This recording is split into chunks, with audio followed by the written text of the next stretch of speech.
yet you're still studying today. Now, that heart surgery is already in existence. When you thought about it, when you dreamt about it, it was the future that you visited. Yeah. And you made a deposit into that sector.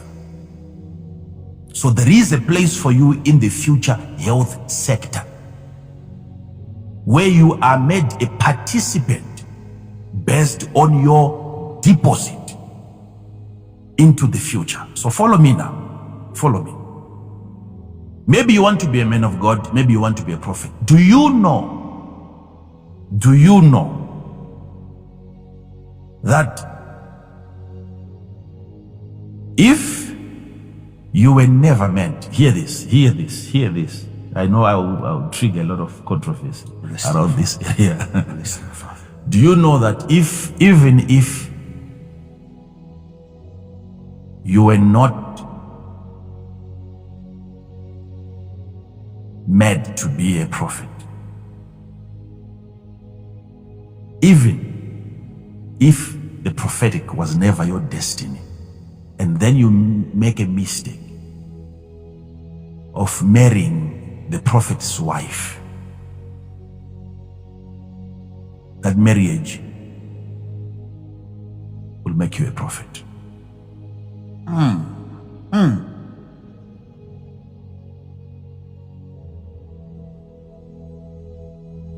If you were never meant to be a politician, it's not your destiny, and then you make a mistake of marrying the wife of a politician,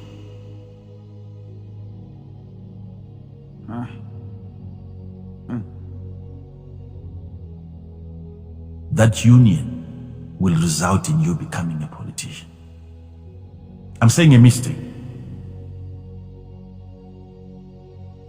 And some people may wonder, how is it possible that you can marry a prophet's wife, yet when I married her, she wasn't married? A prophet's wife doesn't become a prophet's wife after she's married to a prophet. It's a design.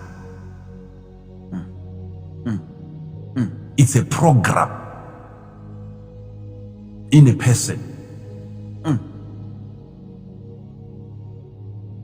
So you can mistakenly marry a pastor's wife and you are not born again.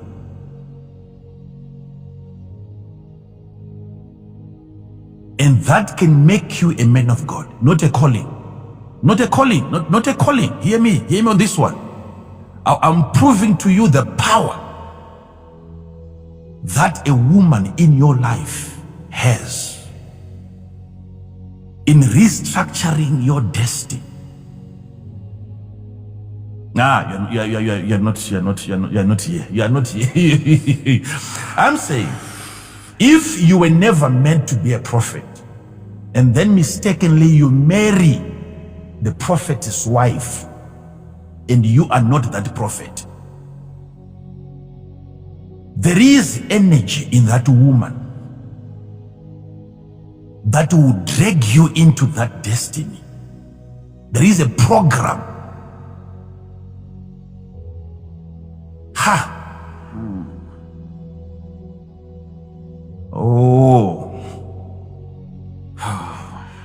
And vice versa is also true. If you are a prophet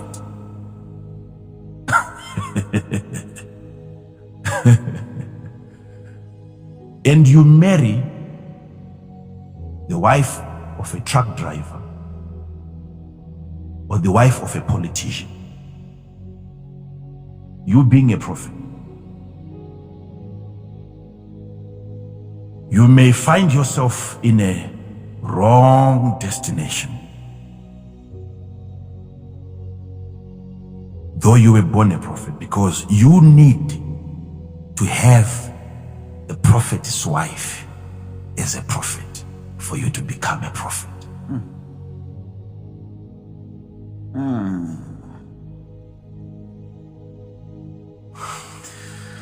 How can this be, Father?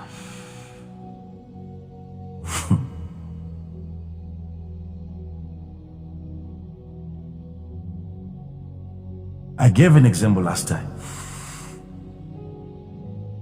of the best football players that we know. That you can have a guy who knows how to do all sorts of things in the pitch. I've watched men who can lift the ball from the corner and it caves like a banana right into the nets. I'm astounded by that. That amazes me. It may not be something spectacular to other people, but it's because I've once tried it. That's why I'm amazed. Some of these things that doesn't amaze you have to try. You have to just try it, and then you change your understanding. How can you? Somebody can pick the ball from the center, and then he gets to the gate. Navigating through that opposition, and opponents are coming after him, and then he manages still to get to the gate. That's an amazing personality. But after exhibiting all those stunts, you don't want to come back home and you realize that your wife was not even watching. Then you know that you have married another person's wife. Because you look back, you look at the numbers in the stadium that were celebrating you, doing all of those tactics. And amongst those thousands, there are many women that are not married, that desire your profession. So all those women are wives of football players, yet they are not married. I don't know if you're following this. Following. And then you come back home, the person that you got was never according to that destiny. She doesn't find pleasure in what you do. Hey. Then your energy is destroyed. You're no longer encouraged. You are a prophet. And then for the first time, you find yourself in a dimension that you cannot even understand, and then you move into secrets. You reveal mysteries in one of the services, and you touch on very complex matters.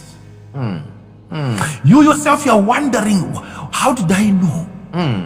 How did I bring up this information? You have never done it before. Pastors hear this. After doing that, you have to understand. That's why you have to pray. Because some of us, we married according to the future, not according to our present. You don't want to finish such a service, and then you get into your car, and then she's asking you something completely different. Then you have a problem. You have a problem. You have a problem. You have a problem. What do you do after such a demonstration of the supernatural? If your wife is not an Esther, what do you do? When she begins to talk to you about another uniform that you need to buy for your grade 5 son, I think we need some more uniforms.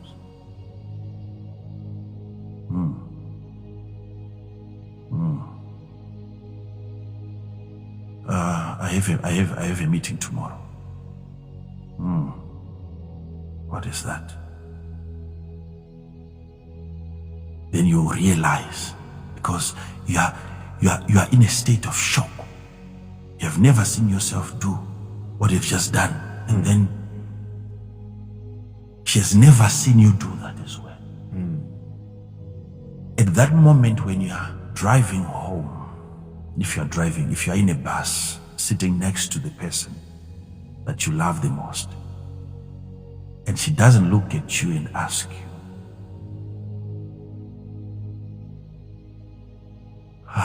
should I call you my husband or what? I'm amazed. How did you do that? How is that even possible? How did you get to know all that? If nothing like that happens and you're a prophet, then you know that you have married another man's wife.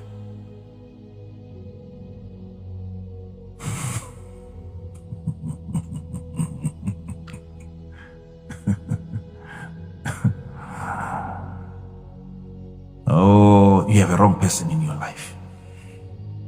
Don't ask me, so what should I do? Don't ask me that question.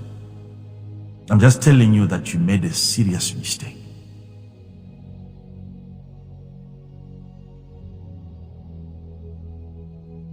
When she doesn't believe in you, when she thinks that maybe you got that information from somewhere, you'll realize that in the future, there is a resentment that will begin to build amongst the two of you. There is a wall that will begin to be erected between the two of you. You will be shocked in the future that your prophetic grace will manifest more when she's absent. I'm not saying after divorce. No. You get to places when she's not present, your spirit is at liberty to manifest because you don't have the presence of somebody who is undermining it and suspecting that you are playing tricks. So sometimes all that you might need to flow and to manifest fully is the absence of such a person in your life. Is the person in your life agreeing with the future success? That person can become the limiting factor. She can hold you in the present because that's where she finds joy, in the present. Any slight movement into the future, she will have to fight it because she has never been to that same place. Then you begin to have some problems. I can prove this to you through scriptures. The book of Peter, 1 Peter 3 verse 1. I've dealt with this before when I was teaching you concerning the way of the Spirit. 1 Peter chapter 3 verse 1. Likewise, Ye wives, be in subjection to your own husbands. Your own husbands. Be in subjection to your own husbands. You wives, yes? That, And this is the reason why you have to subject yourselves to your own husbands. That if any obey not if the any word, of those husbands obey not the what? Word, The word. they also may without the word without the word be one. Yes. By the conversation of the wives. You see that? Yes, sir. It's a scripture and it's not in the Old Testament. Yes. Peter is saying if a wife is able to submit well to the husband, if that husband is going to disobey the word, he is going to be won by the conversation of the wife, the uprightness of the wife, the conduct of the wife, the lifestyle of the wife. You thought the word of God was the most powerful force on the earth. Read this. Here Peter is saying if the husband is to disobey the word that you thought was the ultimate, there is a possibility that a husband can disobey the word, but he cannot escape the grip produced by the integrity of the wife. To think that God has his word, and then after the failure of the word to convict the husband, here comes the woman. The woman, the wife is coming after the word, that after God has tried the word and it has failed, Everything that the man of God was teaching, the husband is not following. Everything written in the Bible, the husband is not following. After the Bible, God is placing a woman. And he's saying, in case he disobeys the word, if the word fails to produce a convert, here comes a wife is hired to do what the word would have failed to do. Can you imagine? I'm talking about somebody that you have in your life that can create chaos. You can become the best husband in the world if the wife that you have is the wife of the best husband.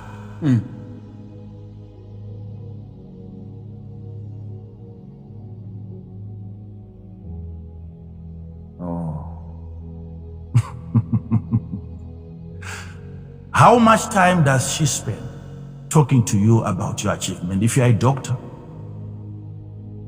you've just finished opening up a patient and body parts were scattered all over the table, and you managed to put the man back together, and now he's breathing, and you're taking those pictures back home and you put them on the table, and then your wife doesn't dare to pick them up. She doesn't celebrate that victory. You're in trouble. I feel for you. You're in trouble. What gives you joy? If it doesn't give her joy, you've lost it. You have married another man's wife. You may think she is passive, she's not encouraging. No, she has enough encouragement for the right husband. You got another man's wife. You're wondering, how come she doesn't recognize, she doesn't look at what I'm doing?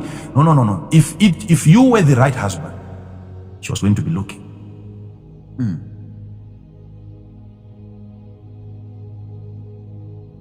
You have to marry an S-nut. Something in her that helps your supernatural abilities to manifest. I'm already solving solutions. Yes, national solutions. Yes,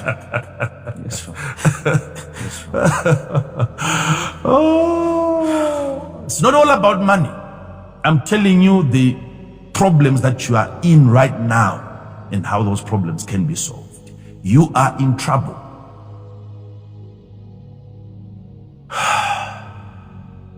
There is no way that you would have known.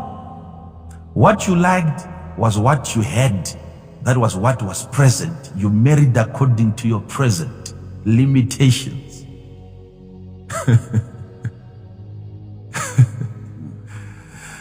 Yet you're heading towards a future that has unique preferences. You may say, so should I divorce this wife? No. She has to be upgraded according to the future.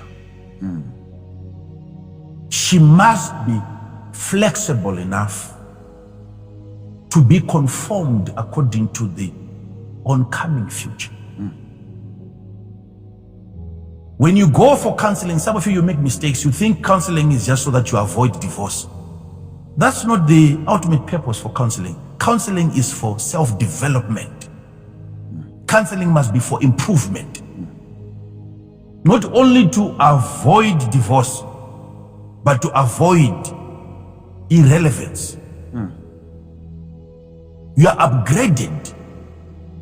You have to look at your wife and see that my wife is way beyond and above me. How do I follow so that we can work together, so that at any dimension she still has me as the husband?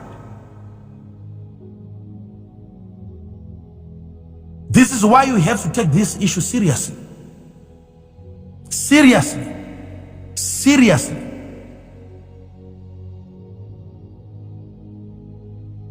I had a man of God at some point coming to me, and he was crying. He said, the only discouragement that I have, everything else is going on very well, and I'm preaching very well, and I'm so excited. I'm very happy because I'm seeing the grace of God manifesting in very unusual ways. But what keeps on discouraging me is that my wife is either she's outside when I'm ministering or she's sleeping. She enjoys sleeping with the husband is preaching. Everyone else is jumping up and down. And there are other ladies in that church who cannot wait for him to finish, and they will write 3-page message just complimenting the man in point form. And in the middle of the night, that man is going through messages from members and he's wondering, what kind of a lady is this? And you never got a single word from the wife that you married. Why? You married another man's wife. Because the marriage was not according to the future. This is not where I didn't want to touch on this one. I didn't want to touch on this one, but I just want to show you have personal problems that you have. What are the people thinking when they look at you, look at your wedding, and look at what the wife is doing? If she was sick on that day, then she's supposed to stay home. Why come and become the message before thousands of people?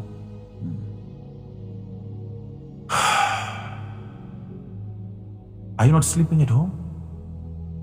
Is it a disease? What kind of a message are you sending? You are destroying your husband's work.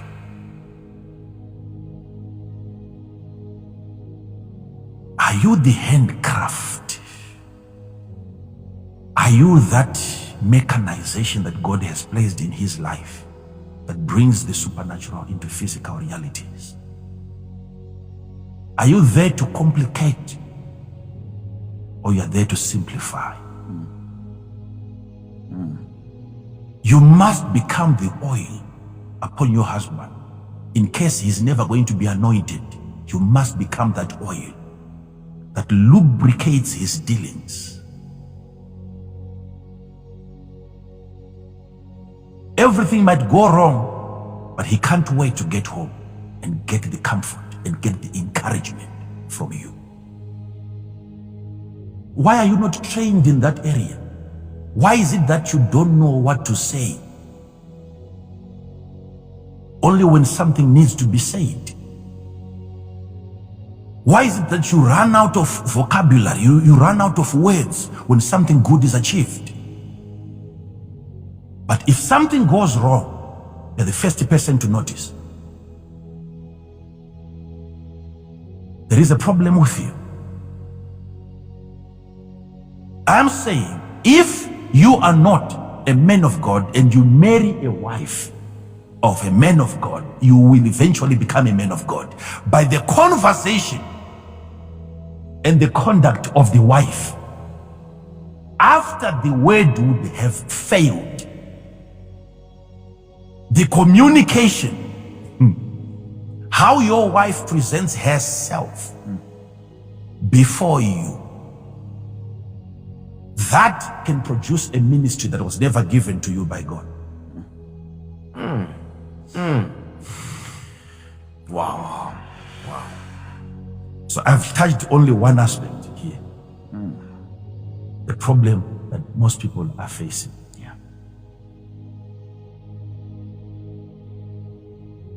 How are you going to solve that? Who is the closest person to you who is undermining your interests? You don't feel encouraged. Who is that person? What is that thing? What is that portrait that serves as a discouragement? Every time you look at him, if it is your husband, you feel drained. It's because you did not marry according to the future. You have a present fixture that will exhaust your soul. Every single moment, every investment that you are putting it into your present, because of problems, quarreling, fighting, arguments. You have no time now to travel into the future and make future investments, because all of your emotions, your anger is needed in the present. Everything, you must concentrate on what is happening now. No time to travel. And that marriage is stopping you from extending into the future. You can't have decent experiences in the future because those experiences are molded by your current positioning. You have to dream from a happy home, a happy environment. When you're excited in your present and then you dream from that joyful state, that's powerful, Papa. You are able to have joy and happiness in the future state, in a dream. That's why I touched on the matrix. Be careful of what formulates your dream pattern. Where are you dreaming from? If you're always fighting, always arguing, even in dreams, it's an argument. If you're in a state of confusion, even in those future dreams, you're dreaming of confusion. You are a product of your environment. Your dreams are produced by your immediate environment. So how do you doctor your dreams? How do you mold dreams, your future dreams? You can correct the nature, the texture of your future dreams by correcting your immediate state. Where you are dreaming from, if you can correct that, you can correct the dream. Get rid of the confusion that you have in your current position, and then you eliminate confusions in your future dream. A man who goes to bed confused will dream a confusing dream. A man who is not dreaming from love cannot experience love in the dream.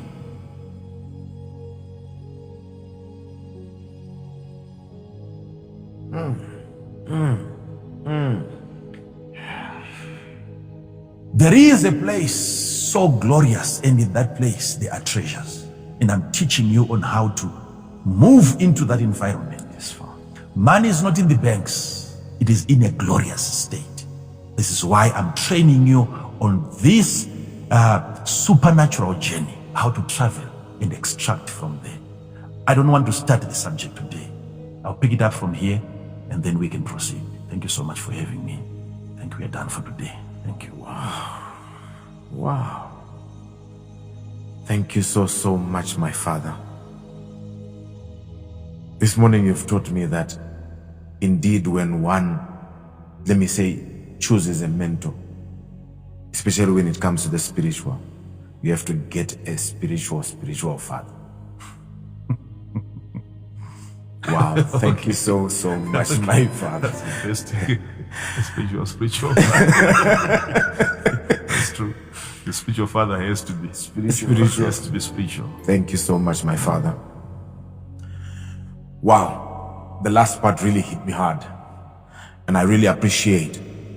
You know, there are things that we take for granted in life, and really upgrading is something that needs to take care often. You know, when you talked about counseling, the general understanding is counseling, you need to be avoiding divorce, you need to be solving problems, and yet there's another side of it, positive side. You go there, upgrade.